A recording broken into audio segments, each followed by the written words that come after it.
Feito. Então, iniciada a gravação, certo, Monique? Certo, tudo ok. Maravilha. Bom, então, agora oficialmente, muito boa tarde a todos e a todas.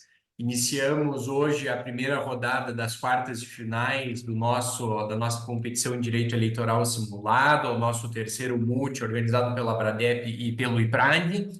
Vocês, cada dia que passam, estão mais perto de concorrerem às semifinais e às finais aqui em Curitiba, no CBDE, e isso já é motivo de muita alegria para nós da organização e também certamente para vocês, para os seus escritórios, para as suas universidades. Então, recebam os meus parabéns à equipe UFC e à equipe Unicesumar, que hoje estão figurando aqui no polo ativo e no polo passivo da nossa sessão simulada. Gostaria de cumprimentar e agradecer a presença dos nossos avaliadores, o professor Rodrigo Pedreira, a professora Mariane Lubke e também o desembargador Cláudio, que será o presidente da nossa sessão, que é desembargador lá no Egrégio Tribunal de Justiça do Estado do Rio de Janeiro. Os recebemos com muita alegria e muita satisfação para essa sessão do nosso MUT. Eu gostaria aqui agora de iniciar os nossos trabalhos, repassando algumas informações relevantes. São informações parecidas com as das rodadas classificatórias, que ambas as equipes participaram por 2 vezes. O tempo de vocês será de 15 minutos para cada equipe, para as considerações iniciais. Lembrem-se que esse tempo ele precisa ser dividido entre os dois integrantes da equipe, não precisa ser dividido exatamente pela metade, mas precisa obrigatoriamente ser dividido em alguma parte do tempo. Vocês também terão direito à réplica e à tréplica, cada uma dessas com 3 minutos de duração, podendo apenas um competidor, nesse caso de réplica e tréplica, responder os questionamentos e as indagações individualmente. Uma informação de extrema relevância aos competidores, mas também aos avaliadores. As respostas e as perguntas são esperadas durante o tempo de fala dos competidores. Ou seja, solicito aos avaliadores que não esperem até o final das considerações, mas que interrompam os competidores. Eles estão preparados, eles chegaram às quartas de final, então eles estão preparados para interromper o raciocínio e respondê-los, certo? E agora, para darmos início à nossa competição, eu gostaria de questionar as equipes sobre a distribuição do tempo. Inicio pela Universidade Federal do Ceará. Pronto, no caso são 8 minutos e meio para mim e 6 minutos e meio para o meu colega Cesário, sendo que ele ficará com a réplica.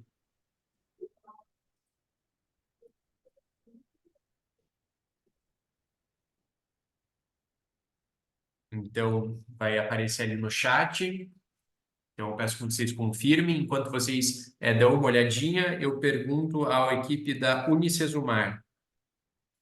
6 minutos para mim, Tayane, e 9 minutos para o Valentim. E o Valentim vai ficar com a tréplica.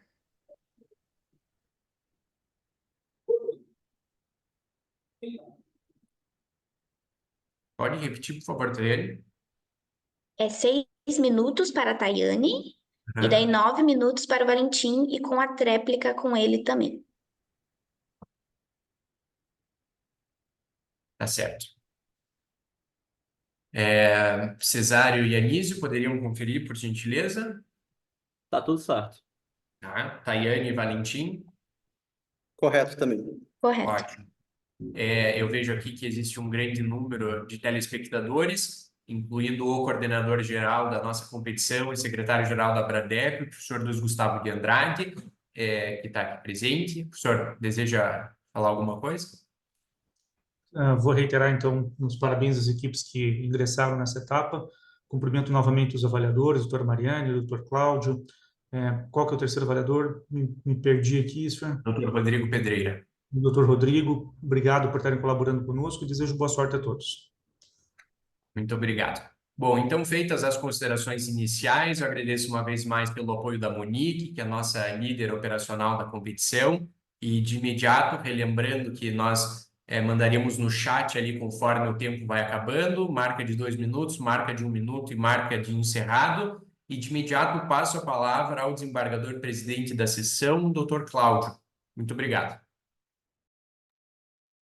Boa tarde a todos e a todas. É uma honra enorme participar desse terceiro Electoral Moot Court, uma iniciativa da Abradep. Eu parabenizo o doutor Luiz Gustavo de Andrade, a doutora Vânia Ieta, que tem se empenhado durante muito tempo nessa difusão e nos debates em termos do direito eleitoral e do direito político. É sempre uma honra muito grande poder colaborar, porque eu acredito que é a partir de eventos como esse que se formam as pessoas que vão exatamente militar na justiça eleitoral, que vão assessorar, né, os partidos políticos, os candidatos, para que a gente tenha cada vez mais uma democracia muito sólida no Brasil. Então, é uma honra muito grande e eu agradeço muito a oportunidade de participar deste evento ao lado do professor Rodrigo Pedreira e da professora Mariana Lube, que serão os avaliadores também. Me incumbiram aqui de ser presidente ou coordenador desta apresentação de hoje, onde vamos ter a sustentação da Universidade Federal do Ceará, equipe 123. Eu já cumprimento o Luiz Anísio de Farias Filho e o Cesário Vitor Diógenes Martins. E, do outro lado, a equipe da Unicesumar, equipe 102, com a Tayane Vitória da Silva e o Valentim Pelizari Messina. E desejo a todos que tenham muito sucesso. O objetivo nosso é exatamente discutir este caso, que volta a se repetir muitas vezes na justiça eleitoral brasileira, onde nós estamos diante de discussão sobre abuso de poder econômico, abuso de poder político, o uso indevido dos meios de comunicação, e tudo isso na questão da ação de investigação judiciária eleitoral, que é o objeto entre vocês. Na verdade, um grande debate, e tenho certeza que todos serão muito exitosos. Então, seguindo a ordem do que foi tratado, né? Então, já estamos em fase de discussão, né? Então, a AIGE está em pauta, as AIGEs foram apensadas, né? Elas vão ser julgadas em conjunto. Então, eu passo a palavra à equipe 123 e ao primeiro orador inscrito, que é o Luiz Anísio de Farias Filho. Relembrando aos examinadores que poderão interromper, seguindo aquelas orientações que a Mariana e o Guilherme já nos passaram, e que essas indagações sejam feitas ao longo da sustentação. Eu vou me reservar, não é, como presidente da sessão, a ouvir muito mais do que falar. Portanto, a professora Mariane e o professor Rodrigo terão a preferência para a realização dos questionamentos aos candidatos. Então, eu passo, desde já, a palavra ao Luiz Anísio de Farias Filho. Muito obrigado, ilustre senhor presidente desta Corte Eleitoral. Me escuta bem? Desde já, cumprimento Vossa Excelência. Da mesma forma, cumprimento também a Corte na pessoa do eminente desembargador corregedor regional eleitoral, assim como a douta Procuradoria e a todos os presentes. Bom, o presente julgamento trata de 3 ações sobre abuso de poder em todas as suas modalidades, sendo que essas ações reunidas possuem pontos em comum no tocante às estratégias ilícitas e eleitoreiras para eleger a chapa investigada, quais sejam utilização da máquina pública, realização de eventos configuradores de showmício e grave desinformação. Razão pela qual se mostrou extremamente acertada a aplicação do artigo 96b da Lei 9.504 de 97. Ainda que alguns fatos isoladamente não constituam atos graves, quando reunidos, eles configuram, sim, abuso de poder pelo conjunto da obra.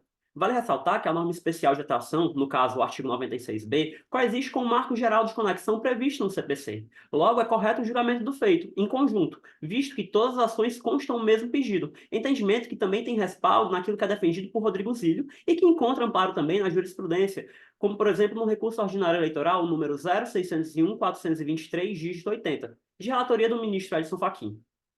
No tocante às implicações processuais desse julgamento conjunto, o parágrafo 2º do artigo 96b não deixa dúvidas que, em caso de reunião dessas ações, as partes são integradas à lide principal como litisconsortes, condição que confere legitimidade para suscitar quaisquer dos fatos discutidos em todas as ações.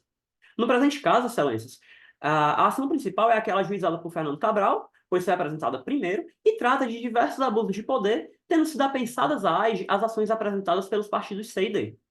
Vale destacar que, em relação à ação proposta pelo partido C, alega-se de forma preliminar que este não teria legitimidade ativa para tanto. Ocorre, excelências, que o Instituto das Federações prevê que, nos estados, o funcionamento da federação não depende de constituição de órgãos próprios, bastando que exista na localidade um órgão partidário de algum dos partidos que a compõem, nos termos do artigo 9º da Resolução 23.670 de 2021, do TSE.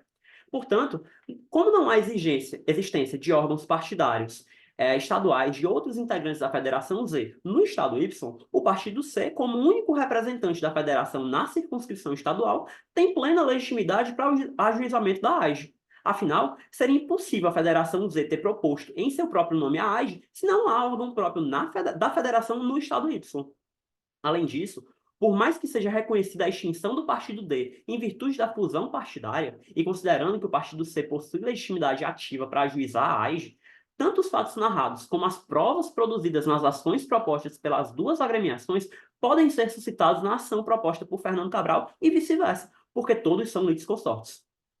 Prosseguindo, excelências, é necessário pontuar a possibilidade de que esta Corte aprecie a documentação juntada por Fernando Cabral durante o prazo aberto para a apresentação das alegações finais. Ocorre que esse autor não tinha qualquer possibilidade de acesso a essas informações no tempo em que ajuizou a AIGE, já que a Operação Locke foi deflagrada somente no dia 22 de fevereiro de 2023, data seguinte ao dia em que a instrução foi encerrada. Além do fato que também nós devemos se atentar para o artigo 23 da Lei Complementar número 64, que consagra o princípio da lisura eleitoral, permitindo a apreciação de fatos públicos e notórios nos julgamentos. No mesmo sentido, o dossiê que trata a respeito do gabinete do ódio montado em Macondo também foi juntado na primeira oportunidade que teve o autor, sendo lícito às partes em qualquer tempo, conforme o artigo 435 do CPC, juntar aos autos documentos novos quando destinados a fazer prova de fatos ocorridos depois dos articulados. Nesse contexto, é importante frisar que, em hipótese alguma, é o intuito de Fernando Cabral, com a juntada desses documentos, fazer uma nova imputação de prática de abuso de poder em face dos investigados. Na verdade, o que se objetiva aqui é apenas contribuir com um material fundamental para o esclarecimento de pontos controvertidos acerca dos disparos em massa que veicularam as fake news, como, por exemplo, em relação à gravidade e à responsabilidade, já que o acontecimento é incontroverso. Portanto, a apreciação de tais documentos não fere a estabilização das demandas nem a consumação da decadência, porque a elas não impedem que sejam admitidos no processo e considerados no julgamento elementos que se destinem a demonstrar a gravidade da conduta que compõe a causa de pedir ou a responsabilidade dos investigados e de pessoas ao seu entorno, tais como circunstâncias relevantes ao contexto dos fatos, reveladas em outros procedimentos policiais, investigativos e jurisdicionais, nos termos da orientação fixada no julgamento da AIGE número 0600-814, dígito 85, da relatoria do ministro Benedito Gonçalves no TSE. Adeptando ao mérito, excelências, ressalto que as condutas que serão descritas a seguir, em um primeiro momento, tiveram como foco grandes cidades do interior, especificamente onde os prefeitos eram aliados, sendo esta a primeira evidência de que a chapa vencedora se aproveitou ao máximo possível da sua posição enquanto candidato da situação, o que fere frontalmente a normalidade e a legitimidade das eleições, conforme será demonstrado a seguir. Em relação ao evento ocorrido em Lages, os elementos usados permitem concluir com plena segurança que ele se configura como showmício, porque foi aberto ao público, o qual inclusive lotou os arredores do clube que foi alugado, e contou com a presença de banda renomada. Efetivamente, o grupo musical serviu como uma isca a fim de que o maior número de pessoas fosse para o local, ampliando assim o raio de alcance das falas explicitamente eleitoreiras dos investigados.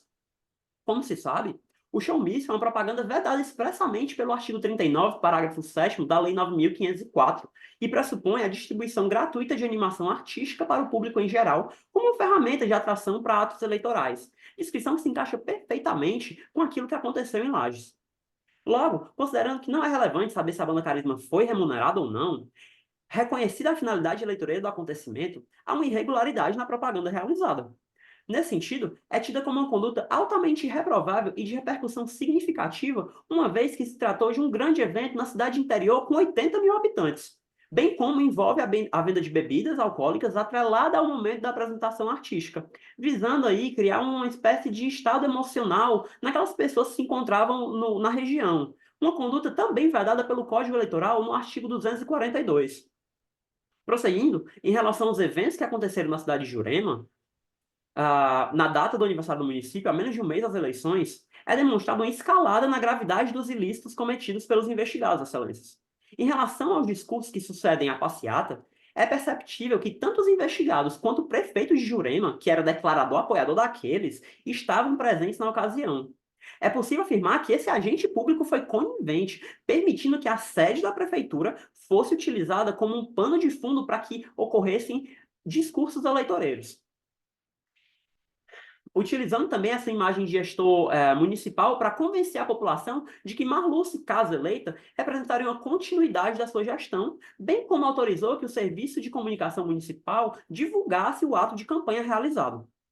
Portanto, é notória a gravidade dessas condutas praticadas pelo gestor municipal, porque permite a ocorrência de uma confusão entre o que é público e o que é privado, valendo-se então do prédio da prefeitura para benefício dos investigados. E também, como é evidente, a divulgação do ato de campanha nas redes sociais do município de Jurema excedem e muito as prerrogativas para a utilização do serviço, ferindo o princípio da impessoalidade e descaracterizando o caráter educativo, informativo e de orientação social da publicidade institucional. Desse modo, resta configurado o abuso de autoridade, segundo o artigo 74 da Lei 9.504, e ambas em benefício dos investigados com a gravidade explícita, pois a irregularidade se fez presente no plano físico e foi potencializada no plano virtual das redes sociais, trazendo mais repercussão ainda dos acontecimentos e impactando o pleito, não existindo nenhuma controvérsia no tocante a essa reprovabilidade. Eu finalizo aqui as minhas considerações e passo a palavra para o meu colega Senhor Cesar. presidente, Excelência. Pois não, doutor Rodrigo, gostaria de fazer um questionamento ao orador. exatamente, Excelência. Senhor Vai com a presidente, palavra. muito obrigado, Excelência.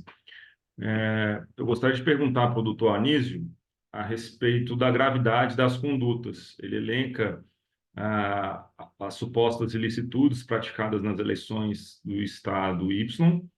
Eu gostaria que ele trouxesse com maior vagar a questão do requisito indispensável para a caracterização do abuso do poder político, a questão quantitativa, na ordem quantitativa em relação à gravidade. Ele trouxe a análise da reprovabilidade das condutas, mas eu gostaria de uma análise quantitativa quanto aos ilícitos. Muito obrigado. Excelência, a análise quantitativa se daria no sentido de que aqueles eventos eles contaram com a participação de muitas pessoas e, inclusive, tem-se uma disparidade, né, na magnitude do evento em relação ao tamanho da cidade. É uma cidade do interior com 80 mil habitantes. Então, você vê que existiu uma estrutura montada para que houvesse, de fato, esse tipo de abuso. E, quantitativamente falando, seria nesse sentido. Muito obrigado, doutor Anísio. Doutora Mariane, gostaria de fazer alguma ponderação, sendo que esse tempo será devolvido depois para o doutor Cesário prosseguir com os 6 minutos e meio dele. Obrigada, doutor Cláudio. Doutor Anísio, em relação ao partido C, que está federado, o senhor defende a possibilidade da atuação isolada dele, não em razão da federação. Gostaria que o senhor reforçasse esse argumento, se ele está de acordo com a jurisprudência e com o entendimento do Tribunal Superior Eleitoral. Isso, Excelência. Existe uma resolução do TSE que prevê que não necessariamente precisa haver esse desconsórcio, que no caso em questão, como o partido C seria o único representante da federação na circunscrição estadual, ele teria legitimidade para poder ajuizar a AIJO. Esse seria o entendimento do TSE. Pois não. Então, obrigado, doutor Anísio. Passo a palavra, então, ao segundo orador, doutor Cesário. Bem, boa tarde, excelências. Obrigado, doutor Anísio. Obrigado, senhor presidente. Prosseguirei aqui, então, abordando os porquês que restam configurados os 3 abusos, tanto o indevido dos meios de comunicação, quanto o abuso político, quanto o abuso econômico, especialmente no que se refere aos fatos 3 e 4, que são fatalmente graves para a tese defensiva. Para compreendê-los, só queria pontuar que tudo isso teve um motivo. Essa escalada gravosa decorreu especificamente do ponto de vista fático do desespero da Marluce após ter se visto atrás das pesquisas do dia 4 de setembro. Bem, conforme em controvérsia nos autos, ela decidiu disparar desinformação em massa contra seu adversário e realizar eventos em massa no município, como aqui abordarei, no município capital do estado Y. Bem, em relação ao fato 3, como primeiro ponto, o TSE, Excelências, já entendeu perfeitamente que disparos podem sim configurar o uso indevido dos meios de comunicação apto a ensejar tanto a cassação quanto a inelegibilidade incendiária, mas também, além disso, a questão do abuso de poder econômico, dependendo das circunstâncias, especialmente quando a gente tem verificada a atuação empresarial, o que se verá que é a situação específica do caso. Bem, a contratação da desinformação, que é um serviço notadamente econômico, foi reconhecida dessa forma pelo TSE na AIG 060196880, além de ter sido prevista nesse sentido, ou ter tido uma abordagem nesse sentido, no que se refere à recente resolução 23.735, agora de 2024, em seu artigo 6º. Bem, Excelências, temos, no caso concreto, em evidência de abuso midiático por parte da candidatura de Marluce, uma fake news qualificada, por conta de ser uma meia-verdade, que causou 2 danos ao candidato. Explico. Bem, quanto à meia-verdade, Excelências, fabricou-se que o candidato Fernando Cabral estaria envolvido em um processo de probidade administrativa, que, de fato, ele estava, mas não tinha sido condenado, que dificulta, de sobremaneira, que algum tipo de veículo midiático possa desmentir eficientemente essa fake news. Além disso, o dano causado se divide em 2 vertentes. Tanto temos aqui verificado uma mácula à probidade do candidato, quanto a uma indução a erro dos eleitores a acharem que Fernando Cabral poderia estar inelegível em decorrência dessa improbidade administrativa. O que torna essa fake news extremamente qualificada e bastante reprovável, preenchendo a vertente qualificadora necessária para a configuração do abuso. Além disso, no tocante à republicação dos servidores municipais dessa conduta, verifica-se que, ainda que se compre a tese de que eles não foram efetivamente coagidos, como está provado nos autos, para republicarem as notícias falsas, tem-se que isso evidencia, corrobora a tese de que, de fato, pessoas de diversas idades tiveram contato com essas fake news e foram influenciadas, algo que corrobora na tese quantificadora, na questão quantificadora necessária para a configuração do abuso. Não bastasse, Excelência, temos aqui uma qualificadora derradeira, a questão das PJs. Bem, Excelência, houve efetivamente a participação de pessoas jurídicas no esquema desinformacional montado, de fato, confirmando que foi antecipado no dia 10 de setembro de 2022 pelo jornal O Estado. Assim, a empresa do sobrinho de Marluce da Silva contratou disparos em massa, além do seu genro, como ficou provado na Operação Loki. Claramente, houve a utilização do recurso financeiro dessas empresas. Hipótese vedada para qualquer tipo de candidatura nesse país. Ato ilícito, extremamente reprovável e que notoriamente teve grave repercussão pelos fatos que já manquei. Ou seja, temos aqui verificado tanto a questão qualitativa quanto a quantitativa no que toca ao abuso de poder político, ao abuso de poder econômico e ao uso indevido dos meios de comunicação. Pergunto se tem algum questionamento nesse exato momento, Excelência. Senhor presidente, tem uma pergunta? Pois não, por favor, doutor Rodrigo. Doutor Cesário, o senhor menciona documentos extraídos da Operação Loki. Gostaria de saber os motivos pelos quais esses documentos apurados em outro feito devem ser analisados nesse julgamento. Obrigado. O feito especificamente investigativo. Doutor Cesário, só um minutinho, eu vou agregar a essa pergunta feita pelo doutor Rodrigo, ainda na mesma linha, se poderia haver uma ampliação da imputação feita por força desses documentos trazidos. Perfeito, Excelência. Presidente e caro desembargador. Bem, em resposta à primeira pergunta, a questão que aqui se junta ao processo não é propriamente um outro processo, um outro feito judicial, mas sim uma investigação que foi decorrente justamente da atuação desinformacional percebida pelas autoridades nas eleições de 2022. Posteriormente, já que isso não poderia ter sido verificado imediatamente e tão rapidamente pelas autoridades, veio a ser juntada essas comprovações de todos esses problemas feitos pela candidatura da Marluce e demais. E no que se refere à questão da expansão da causa de pedido feito que o senhor versa, bem, podemos ter muito claro que não se trata de expansão da causa de pedido, mas sim de corroborar o que já tinha sido pedido nos autos, o que é perfeitamente possível à luz de precedentes como o da chapa Dilma Temer. Bem, elucidadas as questões perfeitamente questionadas pelos senhores, prossigo com o segundo ponto central do meu argumento, a questão do fato 4, o que ocorreu em Macumbo, uma combinação de abusos político-econômicos que se configurou de forma que vamos aqui analisar temporalmente. Em primeiro momento, houve o desfile das viaturas da Guarda, Celeste.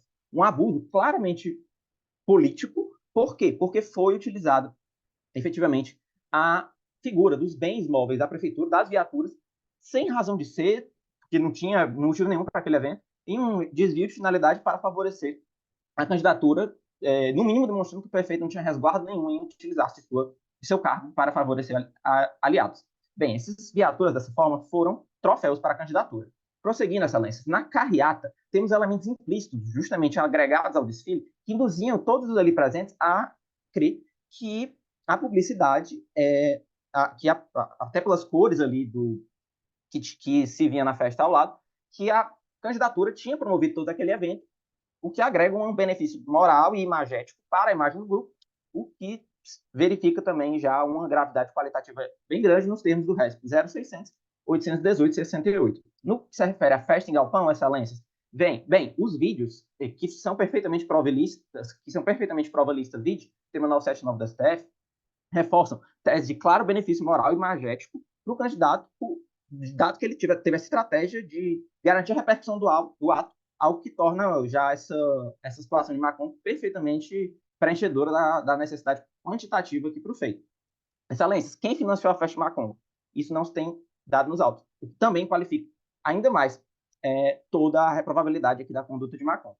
Nesse sentido... Cesário, vou lhe conceder mais um minutinho para o senhor concluir, por favor. Opa, muito obrigado, excelência. Presidente, bem, então, prosseguindo nessa tese, finalizando, a gravidade e a reprovabilidade das condutas de Macumbo, pergunto, quem financiou a festa de Macumbo? Se não a própria candidatura, temos aqui muito claro que a candidatura foi perfeitamente beneficiária daquela conduta reprovável, que tentou incutir no eleitorado todo um benefício para a candidatura. Então, temos aqui presente a tríade da configuração de abuso de poder, evidentemente. Tanto uma conduta consciente delas para organizar a carreata, e quanto a reprovabilidade, quanto uma repercussão generalizada, até por conta de estarmos falando da capital do Estado. Uma evidente escalada com relação aos abusos cometidos em cidades interioranas do início aqui de nossa sustentação. Pugnamos, então, excelências, pela procedência de todos os pedidos, pela denegação de todas as preliminares e pela condenação à cassação e à inelegibilidade da chapa. Muito obrigado pela oportunidade. Obrigado, doutor Cesário. Então, não havendo mais questionamentos nesse momento, eu vou passar a palavra à doutora Tayane Faria da Silva, a primeira oradora da equipe da Unicesumar, que é a equipe 102. A senhora tem a palavra, doutora Tayane. Muito obrigada. Boa tarde, registro os meus cumprimentos aos excelentíssimos desembargadores, prezados colegas da parte autora e demais presentes nesse julgamento. No que tange às preliminares de mérito das AIGs ajuizadas pelos partidos C e D, destaco aqui a carência da ação. Diante do artigo 17 do CPC, são condições da ação a legitimidade e o interesse processual. Deste modo, ocorre a ausência da legitimidade ativa do partido C, visto que a falta da legitimidade ativa ocorre pois o partido C integra a Federação Z, não podendo ajuizar a ação de forma autônoma. Nesse sentido, embaso o meu posicionamento de acordo com o Tribunal Superior Eleitoral, que já assentou a ilegitimidade ativa de partido político para ajuizar ações eleitorais de forma autônoma de sua federação. São os precedentes de recurso ordinário 06.0095751, de relatoria do ministro Raul Araújo Filho, e representação 06.0074116, de relatoria da ministra Maria Cláudia. Logo, por expressa previsão legal, passa a atuar como se fosse uma única agremiação, ou seja, federação consiste em uma união mais duradoura, uma vez que, sendo os interesses do partido integrante de uma federação, passam a ser defendidos pela federação, ficando impedidos a sua atuação autônoma no feito, conforme também o artigo 11A da Lei de Partidos Políticos. Além disso, diante do artigo 96b da Lei de Eleições, que trata sobre a reunião das ações, uma vez que esse artigo não se aplica no caso concreto. Ou seja, eles não poderiam serem julgados conjuntamente, pois a ADI 5507, de relatoria do ministro Dias Toffoli, afasta o artigo 96b, uma vez que as ações eleitorais podem ser julgadas separadamente em casos concretos. Pode ser afastada para garantir a celeridade e a ampla defesa. Dessa forma, deve-se ao caso o juízo de conveniência, ou seja, a relevância do ato, e o juízo da oportunidade, ou seja, o fato de que ele é urgente ou tempestivo. Além de que deve ser realizado pelo próprio julgador e deverá ser avaliado se aquela reunião causará um tumulto processual ou violação do contraditório e ampla defesa. Isto posto, quanto ao partido D, trago aqui outra preliminar de ausência de personalidade jurídica e, consequentemente, a perda da capacidade de ser parte na ação, em razão da fusão do partido D com o partido F, originou o partido G. Com isso, falta um dos pressupostos de desenvolvimento válido e regular do processo, como é visado no artigo 485, inciso 4º do CPC. Dessa forma, vale ressaltar que os partidos políticos têm natureza de pessoa jurídica de direito privado, sendo assim, havendo a fusão desses partidos, eles se extinguem e deixam de existir. Como também alega o artigo 27 da Lei 9.096 de 95, que o registro de partido que na forma do seu estatuto se dissolva e se incorpore caso venha se fundir a outro. Sendo assim, haja vista, o partido G poderia ter eventual interesse nesse feito, requer que seja reconhecida a incapacidade do partido D para ajuizar a presente AIGE. A respeito da AIGE, ajuizada pelo Fernando Cabral, ocorre a ilicitude de provas, ilicitude da gravação ambiental clandestina Olha, dos Tayane, indivíduos. doutora Tayane, só um minutinho. Doutor Rodrigo Pedreira gostaria de lhe formular uma questão. Por favor, doutor Rodrigo. Certo. Uhum. Pois não, senhor presidente, muito obrigado. Eu gostaria de fazer uma pergunta para a doutora Tayane a respeito da reunião das AIGES. Uhum. Como Vossa Excelência trouxe em sua sustentação, seria equivocada a conexão dos feitos para o julgamento em uma única assentada. Ocorre que no polo passivo constam as mesmas partes, e me parece que em todas as ações se busca a cassação, a aplicação de inelegibilidade dos supostos responsáveis pelos ilícitos. E pergunto, qual seria o prejuízo para a defesa, considerando que houve a ampla produção probatória nos feitos e as alegações finais foram apresentadas também nos 3 processos? Muito obrigado. Obrigada, Excelência. Excelência, diante da pergunta, os fatos distintos dependem de testemunhas diferentes, ou seja, fatos distintos podendo ocasionar um tumulto processual, considerando que há duas ilegitimidades. Havendo duas ilegitimidades, as acusações caem junto com os processos. Respondi, Então, Excelência? doutor Rodrigo, satisfeito? Então, por favor, doutora Tayane, pode prosseguir com a sua sustentação. Muito obrigado. Obrigada. A respeito da AIGE, ajuizada pelo Fernando Cabral, ocorre a ilicitude de provas, ilicitude da gravação ambiental clandestina dos indivíduos presentes na festa de Marcondo, que teriam afirmado ser a Marlúcia responsável pelo evento. Fora que foi clandestina, bem que foram os apoiadores de Fernando Cabral que gravaram o referido vídeo, uma vez que era realizado em um galpão. E quanto à clandestinidade, verifica-se que a festa em questão foi feita supostamente em um galpão, como já citado anteriormente, com a apresentação de artistas e DJs, sendo inviável, portanto, um acesso irrestrito, vez que tal maneira tornaria impossível a realização de tal cortejo. E em relação ao galpão, configurar um ambiente privado, em que pese não haja uma comprovação sobre algum controle das pessoas, há de se falar que pela simples organização de qualquer festa, haveria a necessidade de alguma restrição, logo tornando o espaço em comento em um ambiente privado de uso público. Ademais, há de se considerar que os responsáveis pelas filmagens poderiam manchar a imagem de Marluce para beneficiar a preferência do candidato Fernando Cabral. Além disso, no direito norte-americano, aplica-se a teoria dos frutos da árvore envenenada, como também no artigo 369 do CPC, que foi implementada no ordenamento jurídico brasileiro. Dessa forma, trata-se que as provas obtidas por meio ilícitos e as suas derivadas estão contaminadas. Portanto, ressalta aqui um entendimento do Tribunal Superior Eleitoral que são clandestinas, portanto, e ilícitas as gravações ambientais feitas em ambiente privado por um dos interlocutores ou terceiros com o seu consentimento, do agravo regimental em agravo de instrumento 00002934, de relatoria do ministro Alexandre de Moraes. Além disso, utilizar as provas ilícitas para ensejar uma condenação fere o regime democrático de direito. E, por fim, para fechamento das preliminares, a preliminar de nulidade da prova emprestada, excelentíssimo, poderia prorrogar um tempo, um minuto, para o fechamento? Pois não, doutora Tayane, a senhora tem mais um minuto. Tá bom. Além disso, contra outras questões processuais antecedentes ao mérito, é nulo a prova emprestada da Operação Locke, uma vez que a prova emprestada nos autos foi deflagrada um dia depois do prazo das alegações finais. Do RESP 43298, da ministra Carmen Lúcia. A prova emprestada só é admitida quando comprovado o crivo do contraditório e ampla defesa, como o artigo 5, inciso 55 da Constituição Federal. Diante disso, não foi observado o contraditório, ampla defesa e o devido processo legal, o que ocasiona a falta de oportunidade de rebater a prova.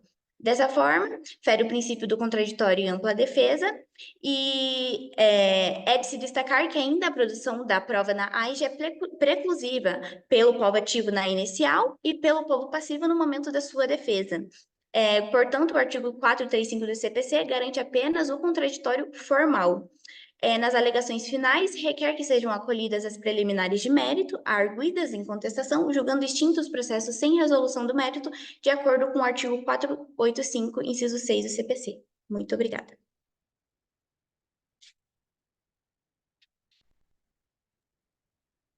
Boa tarde, excelências. Doutor Valentim, você está com a palavra. Muito obrigado. Boa tarde, excelências. Cumprimento aos colegas da acusação, aos colegas da equipe também, e a todos os espectadores que estão aqui assistindo. Com a devida vênia, excelências, a acusação vem aqui hoje com elementos rasos, infundados e distorcidos da realidade, os quais não merecem acolhimento para condenação e cassação dos mandatos eleitivos, como será demonstrado ao longo da minha sustentação.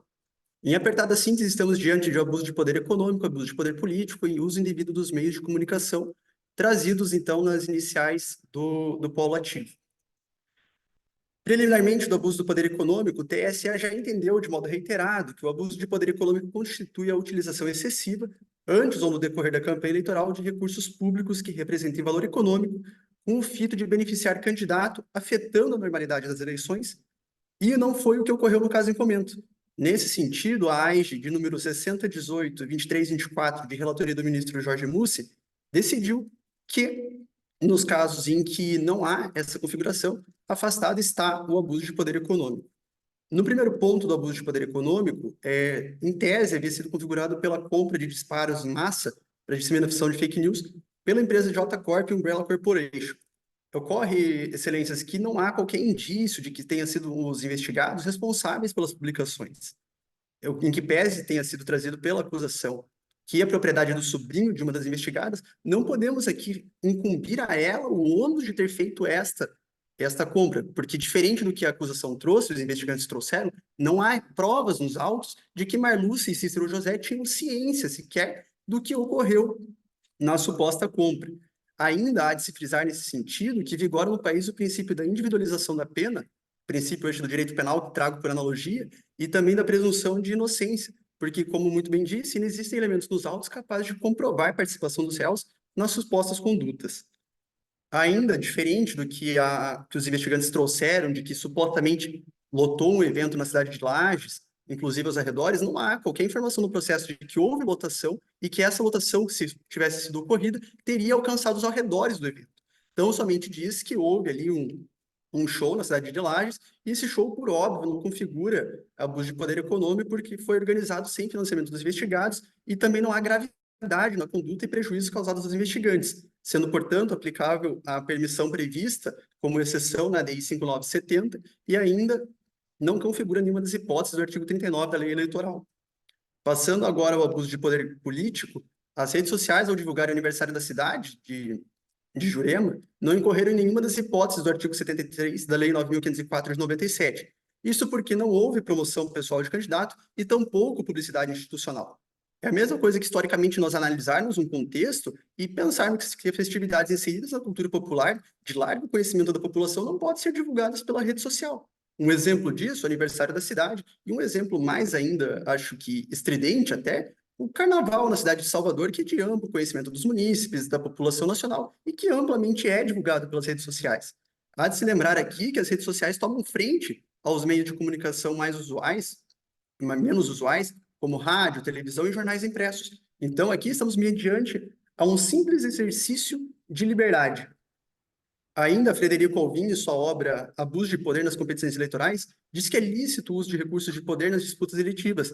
Isso porque a influência não é atividade estranha às atividades de captação de preferência eleitoral. Todos os líderes de executivo, legislativo, possuem apoiadores e apoiam, por sua vez, outros candidatos. Então, nós não temos aqui o simples fato de o líder do executivo local apoiar uma candidatura, não configura, de fato, um abuso de poder político.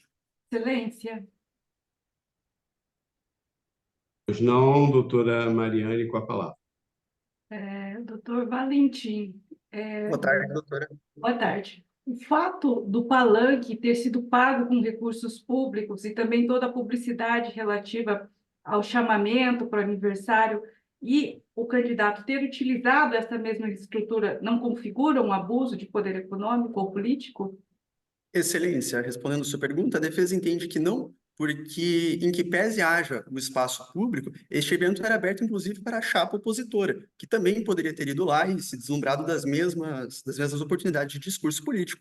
Houve ali apenas um pedido de voto por parte dos investigados e também não houve o uso da aparelhagem pública com o fito de promover campanha. Não foi algo exclusivo em detrimento dos investigados. É algo que qualquer candidato poderia ter sido feito e, portanto, não configura o abuso em questão, porque também não há gravidade nas condutas. E ainda que, caso fosse, não deveria ser punida com a cassação do mandato eletivo, porque tão somente deveria ser aplicada a pena multa prevista na legislação, a pena de multa, que é a pena mínima prevista na legislação. Não sei se me fiz claro, doutora. Pois não, doutor, a gente pode prosseguir. Prosseguindo, então, excelências, como muito bem disse, ainda que fosse o caso, seria punido com multa, que é a pena mínima, e já que, no que se refere ao suposto ato de coação realizado pelos servidores, que a acusação traz que houve elementos nos autos, não há sequer qualquer prova nos autos que tragam a possibilidade de coação, o indício de coação que comprovem esse ilícito, de modo que se vislumbra apenas que tais servidores prosseguiram com seu livre exercício de liberdade de expressão e manifestação assegurado pelo artigo 5º da Constituição Federal. Ao contrário ainda do que a parte autora alega, em verdade, a realização de promoção de candidatura dos réus é uma manifestação simples do exercício de democracia, permitindo que a população tenha acesso às propostas dos candidatos e melhor possa avaliar sua escolha no momento das urnas. A apresentação ainda de Marluce e Cícero de suas propostas não configuraram como manipulação do eleitorado, manipulação da população, isso porque apenas atos regulares de campanha. Não houve também ainda, no que se refere ao desfile de Macondo, desvio de finalidade, isso porque realizado em tempo distinto e não simultâneo ao ato do Poder Executivo. Então, por óbvio, a locomoção não poderia ter sido feita ao mesmo tempo e tampouco tida ali como instrumento de desvio de finalidade.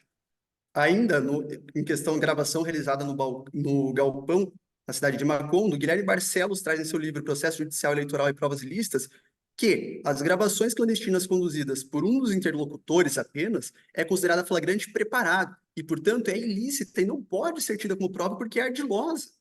E isso não pode ser levado em consideração aqui no caso em comento, porque a gravação feita foi claramente induzida por um dos interlocutores, fazendo com que fosse dito aquilo que ele queria, considerando ainda que todos os elementos dos autos estão frágeis. A prova emprestada ainda da Operação Loki, que muito bem trouxe a doutora Tayane, ela fere ao artigo 435 do CPC, porque ainda que possa ser trazida a qualquer tempo provas aos autos, não é observado contraditório, isto porque ocorre somente um contraditório formal e não o devido processo legal com a produção probatória, com a dilação, com talvez testemunhas e outras oportunidades de defesa. Isso cerceia a defesa, isso viola a plenitude de defesa, e por isso não há aqui o que se falar em poder utilizar essas provas.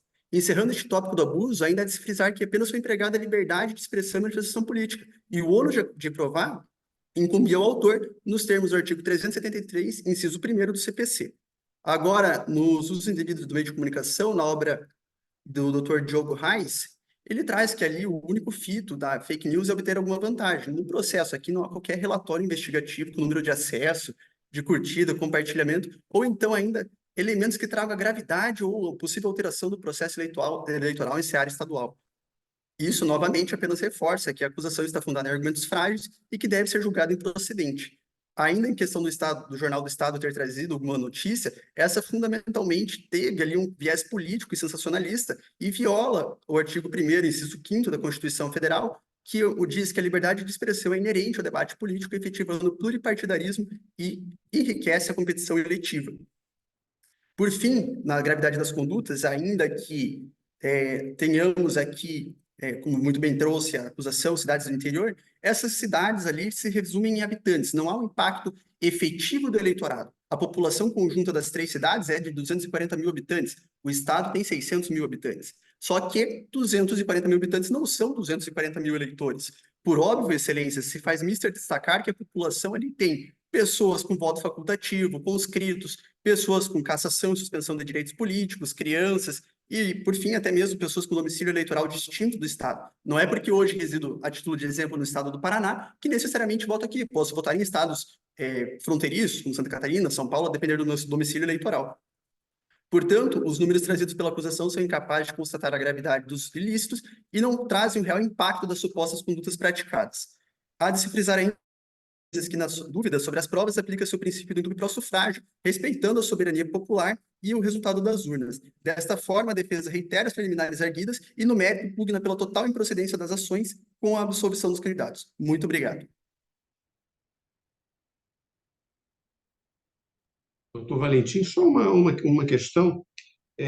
O senhor poderia falar um pouquinho sobre o posicionamento do TSE a respeito da acumulação de sanções na hipótese de AIGE? O que o senhor pensa sobre isso? Excelência, é possível, de fato, a acumulação das sanções, contudo, entende-se aqui que as condutas não possuem gravidade tanto no prisma qualitativo quanto no prisma quantitativo. Motivo esse que entenderia como até mesmo um abuso, um excesso na condenação e traria claramente um prejuízo aos princípios, inclusive do indúbio pro sufrágio, como bem mencionei ali no final. Muito obrigado, doutor Valentim. Então, está encerrada essa primeira rodada. Nós vamos passar, então, para a réplica do doutor Cesário Vitor Diógenes Martins, que está com a palavra. Muito obrigado, excelência. Bem, prossigo aqui para pontuar algumas coisas que merecem ser reforçadas da nossa tese. Bem, em relação à questão da federação. Excelências, não há precedente no TSE acerca do artigo 9º da Resolução 23.670, mas que, evidentemente, não há órgão, especialmente relevante para o caso em que não há órgão da federação conscrito, né, registrado na circunscrição, cabendo ao partido do ser o único representante dela avisar a AIGE. A resolução do TSE é aliada a essa lógica de que uma federação sem órgão constituído não pode propor ação. Com relação ao julgamento conjunto, a doutrina de jurisprudência permite essa reunião, não tendo a defesa demonstrado prejuízo em momento algum. Com relação à extinção do partido de excelências, Fernando Cabral, litisconsorte, pode alegar os fatos e provas naqueles autos produzidos conforme jurisprudência pacífica do TSE. Em último ponto, ainda processual, com relação à gravação ambiental clandestina realizada em Macondo, no tema 979, o STF apresenta exceção para a regra da ilicitude dessa prova, quando o ambiente é de acesso público, o que se constata nos autos. Porém, acima de tudo, a utilidade das gravações é para demonstrar que estava incutido na mente dos presentes que os grandes beneficiários da festa eram os investigados. A maioria dali, pelo que se pode inferir das gravações, acreditava naquilo, que aí reforça aquela questão do benefício moral e imagético que eu te tratei. Algum questionamento, excelências? Bem, prosseguindo... Não, eu vou lhe fazer uma pergunta também. exatamente a favor. mesma questão relativa à acumulação de sanções na área. O que o senhor pensa sobre Excelência, tendo se verificada a gravidade suficiente para termos aqui presente tanto a cassação quanto a inelegibilidade dos candidatos, não há que se falar de forma alguma em uma punição excluir a outra, dado que são aqui eventos de grande gravidade e repercussão para a própria legitimidade do pleito eleitoral, tendo que ser sancionados em todos os ditames da lei possíveis a ser aplicados ao caso. Prosseguindo, nessa réplica, eu gostaria só de complementar que nos termos daquele precedente da chapa Dilma Temer que eu anteriormente abordei, para não ser possível agregar os documentos novos ao processo, a gente teria que ter verificado por parte da tese defensiva, uma situação onde não há conexão da causa de pedir próximo com a inicial, da inicial com os documentos agora juntados. No nosso entender, não são estranhos a causa de pedir esses documentos. Na verdade, eles corroboram e fundamentam efetivamente na prática o que foi toda a indústria desinformativa. Aliás, a Operação Loki e o dossiê reforçam a legalidade do fato 3, trazendo até um certo abuso político ali envolvido e demonstrando a disposição do prefeito em ajudar a chapa. Excelências, bem, temos aqui muito claramente verificado cada um dos possíveis abusos. Abuso político, econômico e, inclusive, especialmente no aspecto empresarial e a questão dos indevidos meios de comunicação. Os disparos, excelência, foram completos e amplos, sendo fato objetivo que a investigada apoiou a disseminação das notícias falsas, incontroversas, conforme consta dos autos do caso. Condutas, no mínimo relevantes, excelência, então, foram promovidas pela candidata nos 3 municípios, cada uma abarcadas por tipos de abusos mais específicos, havendo no mínimo que se falar em um abuso de poder pelo conjunto da obra aqui nesse sentido, dado que todas essas condutas tenderam justamente a afetar a normalidade do pleito. Muito obrigado pela oportunidade e boa tarde a todos presentes. Muito obrigado, doutor Cesário. Então, para a tréplica, fará uso da palavra o doutor Valentim Pelizari. Com a palavra.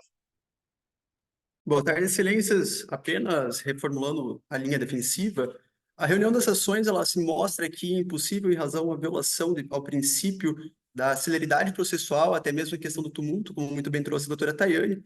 A questão da gravação ambiental, diferente do que trouxe ali o doutor na acusação, ela não foi realizada em ambiente público, foi em ambiente privado. Um galpão não é ali um ambiente em que se possa não se falar em direito de personalidade. Há sim direito de personalidade do interlocutor e, portanto, não estamos aqui mediante a uma prova que pode ser tida como lícita. Inclusive, é uma prova ardilosa e que fere ali a plenitude da defesa.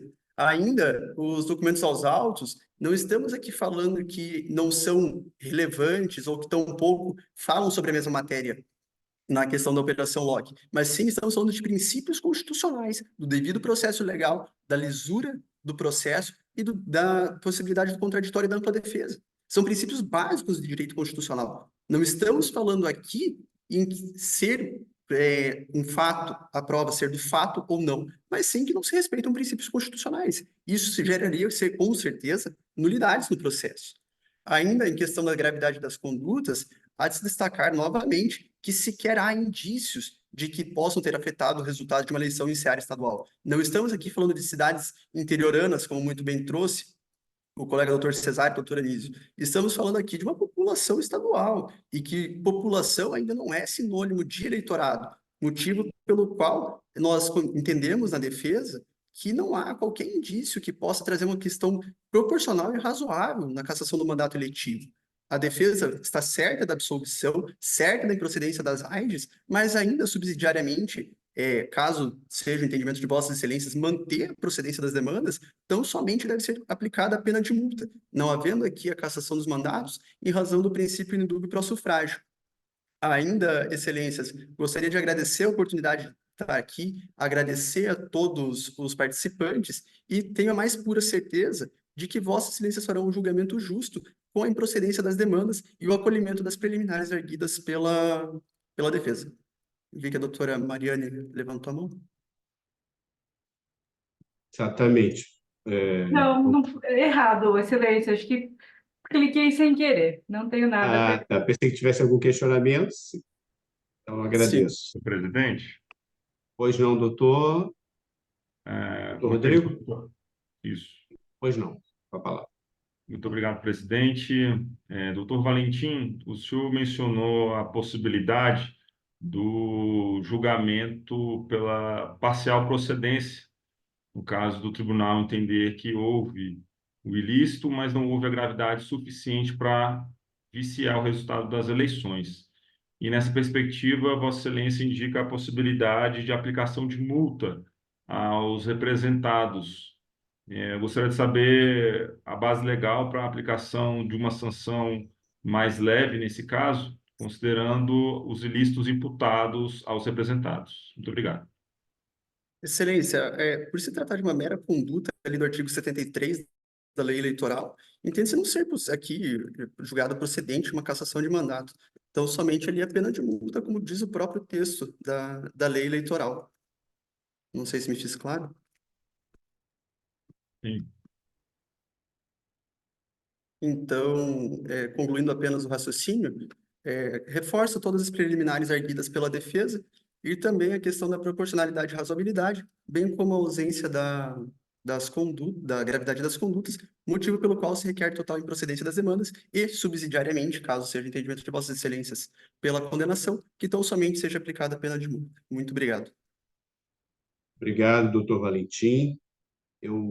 Ao que me incumbe agora, no final dessa sessão, eu quero dizer da minha alegria de ver jovens, né, estudando o direito eleitoral, se dedicando ao direito eleitoral e político. Eu acho que isso é muito importante para o fortalecimento da justiça eleitoral e o fortalecimento da democracia.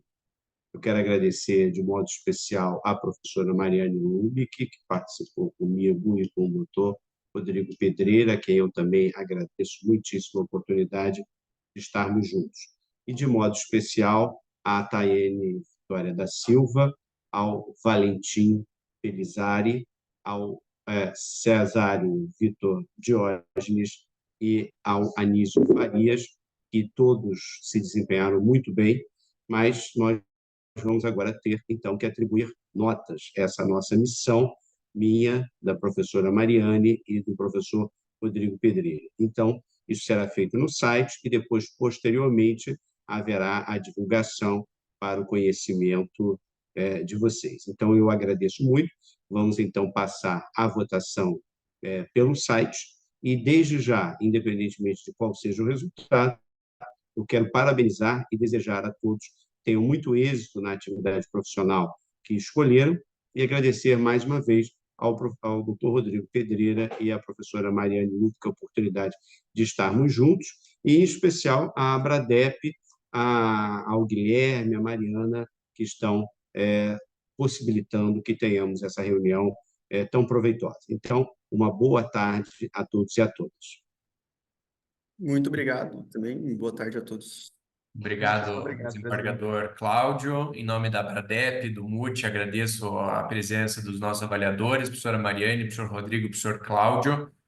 O desembargador Cláudio, inclusive, foi presidente do TRE do Rio de Janeiro. Então, vocês tiveram a emoção quase que real de como funciona uma sessão do TRE daquele estado. Então, muito obrigado, desembargador.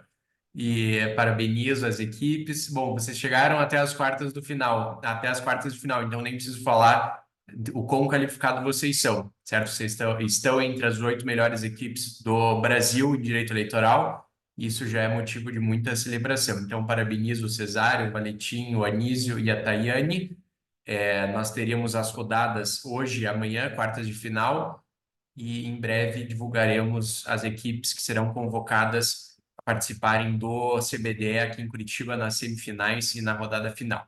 Então, agradeço pela presença, cumprimento os ouvintes e todos os participantes na pessoa do professor Leandro Rosa, que é orientador da equipe do Unicesumar, está aqui com a gente também. Então, na pessoa do doutor Leandro Rosa, cumprimento a todos, certo? Uma boa tarde a todos, fiquem bem e até breve. Muito obrigado, Excelência. Muito obrigado, colegas. Uma boa tarde. Boa tarde. Tchau, tchau.